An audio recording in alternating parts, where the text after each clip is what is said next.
The dooming is finally over for players of Bleach Rebirth of Souls, because out of nowhere, when everyone was dooming, the devs just dropped a massive update, not just with a bunch of balance patches and quality of life changes, but also revealing the TYBW Unohana DLC, and shockingly it's even coming out tonight for a lot of us. And the way this was revealed last night was pretty crazy. But of course it doesn't matter now because we do have a trailer and we even have footage which I'm about to show you. And for a lot of you, you're probably watching this when the DLC has just released, which is fine of course. But I'm just going to go over the main stuff that's been changed, and of course the DLC itself. But before I get into all that, make sure to hit that like button and that subscribe button for more anime game content. I know I'm a small YouTuber right now, but hopefully one day I won't be, and you can say you're an OG on the Kaizen channel. But with that said, I am your boy Kaizen, and let's get straight into it. So just last night, we randomly got an update on the PS5 version of the game, and this came with no warning and no communication from the devs, which I think is pretty funny because at a time where they should be showing off the fact that they're adding an update and DLC, they're still not communicating with us at all. But either way, we'll take this. And what this update says is, straight off the bat it says, implemented data for the Retsu Unohana playable character. Like, guys, what a way to find out, am I right? Like, they could have just waited 12 hours for the trailer or released the trailer earlier, but no, instead we find out through patch notes on the PS5 version. And below that it says improved gameplay stability, improved user experience, and adjustments made to some in-game character actions, which is a very summarized way of saying balance patches, bug fixes. They also stopped rage quitting, which I'll go over in a second, nerfing some characters, and of course the DLC itself. Now we do have footage of Unohana, and I will show you that in a second. We also have her move list, which I won't go over everything, but I will at least go over the key stuff, you know, her special moves and her awakening and stuff.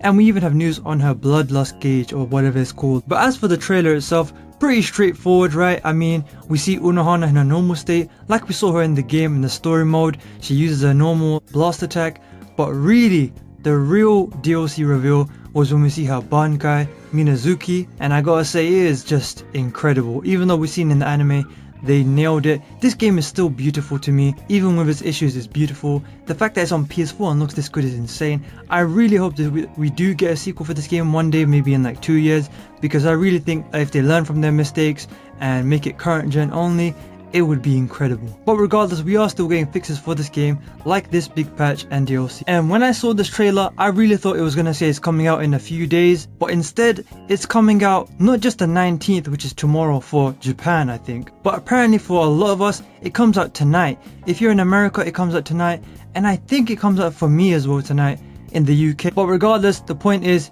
it's about to come out in a matter of hours. For a lot of you, it's probably out right now and you're just interested in what the DLC is, and the update of course too, which I'm about to go over. Now as for the update, the big thing that stands out to me is the fact that rage quitting has sort of been fixed, because now when you go on the online for this game, it says the following: thank you for playing Bleach Rebirth of Souls. To ensure a safe playing environment for everyone, there will be strict penalties, finally penalties, including account suspension for violations of the terms of service and other inappropriate behavior.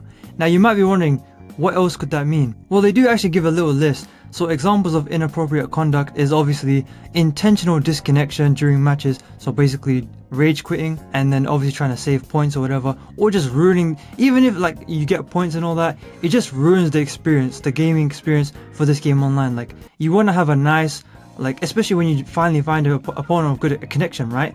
You want to have a nice set of at least 3 matches, but when they rage quit in the first match and then you gotta find someone else, it's really annoying. And it's not really enjoyable after 1 or 2 rage quits. Like yeah, it can be satisfying, but sometimes you just want to play the game. Also, data tampering, analysis, and modification, so I guess boosting accounts. I heard like the top ranked player on ranked mode has a boosted account, which just can't be beat, and that sucks, right? So hopefully that won't be a thing anymore. And also it says use of external tools and programs. I guess boosting accounts is all I can think of. And I gotta say this was needed, because this did originally put a lot of people off of this game, because I gotta say one of my main issues with this game is the matchmaking, because I truly believe that, especially on the PS4 and PS5 version of this game, there are plenty of players online, but the matchmaking and especially the region locking really sucks. It's like I, as a UK person, am stuck with only playing with people around the UK and maybe Europe I guess, and even then it's slow to find a match. Whereas in other games with no region locking, they can play with anyone. And also lobbies is an issue too, especially if the lobbies you look for are locked to people in your region. that's an issue. And don't even get me started on finding a ranked match. Now, there were a bunch of nerfs and buffs, as well as bug fixes for a bunch of characters, maybe even all of the characters. Like, a lot of people are focusing on Bankai Ichigo, but I don't want to bore you with all the long nitty-gritty details. But in terms of the actual gameplay and game modes, there were some changes as well. For example, it's no longer unlimited matches, right? Like, they changed the maximum number of matches per matchmaking in ranked matches to 3, so it's best of 3 pretty much, I believe. And like I said, I won't go over the massive list of character changes because it is just huge for a lot of the characters, maybe all of them, including their awakened state and of course their base state. But like a bunch of small stuff. I'll give you one little example. A Bankai Ichigo, his signature move has reduced its recovery time, and his flash attack has increased damage and stun time, and guard stun time. Another thing which really stood out to people was Stark, and that was because his wolves were successful regardless of Stark's state, but now the wolves disappear when Stark takes damage. That, I believe, was broken for a lot of people.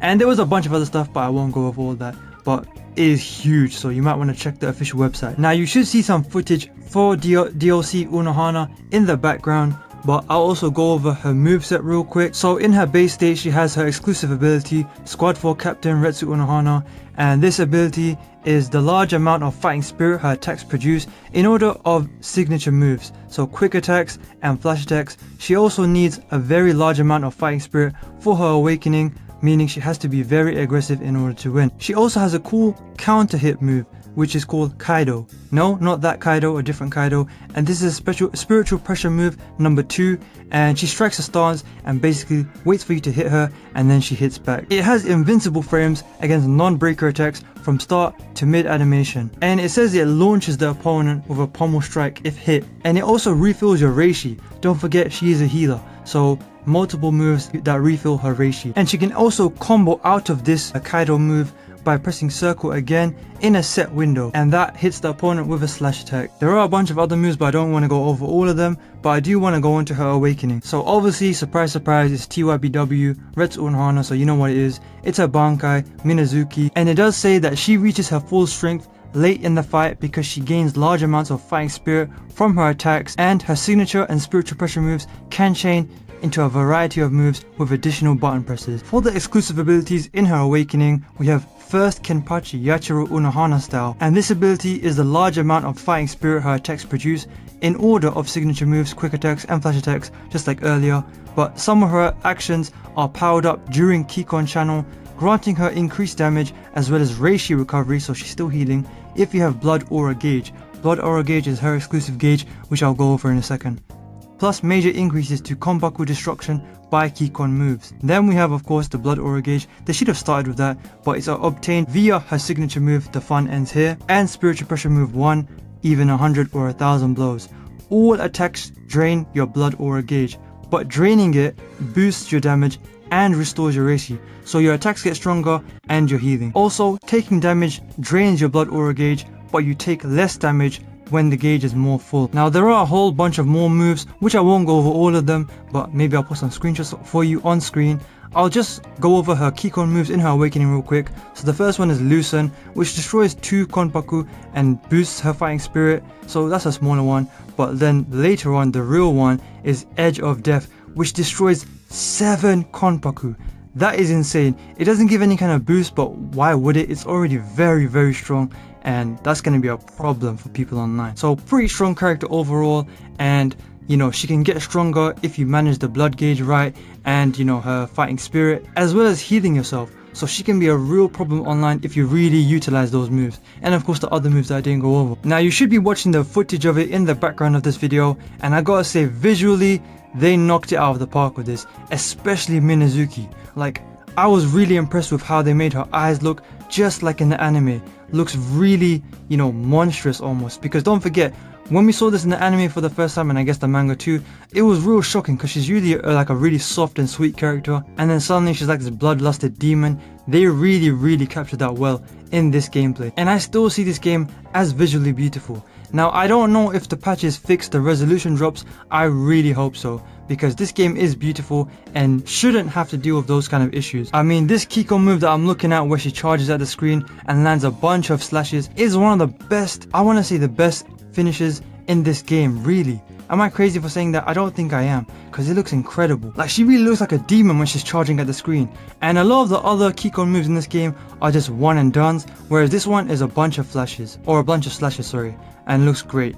But yeah, let me know what you think of this DLC as well as the patch notes. Do you think it's good? Whether it's just a small amount of patch notes that I went over in this video or the long list if you've read it. Let me know what you think, and do you think this was a W DLC or a bad thing? One thing for sure, it is really good that they didn't follow the pattern of just updating and adding DLC every 3 months. So it seems like they did hear our complaints about needing fixes and DLC for this game as soon as possible rather than September, which I personally had accepted. So it does seem like they're listening, but for some reason they just refuse to really communicate with us. But regardless, it is still pretty good and I'm happy with this. And it's kind of a good thing that was so sudden, because they really needed the quick changes and quick hype from the DLC as well as the cool DLC itself. But yeah, let me know what you think in the comments below, don't be shy. And also, since you've watched this far, you're clearly interested in my content and Bleach Rebirth of Souls content and maybe anime content in general. And that's perfect, because I cover anime games on this channel, and since you're interested, you may as well hit that like button and the subscribe button for more anime game content like Bleach Rebirth of Souls. I know I'm a small YouTuber now, but hopefully one day I won't be, and you can say you were here early on the Kaizen channel. But with that said, check out my videos on screen now. I do think you'll like them. Follow my Twitter in the description below. But with that said, I've been your boy Kaizen, and I'll see you in the next one. Peace.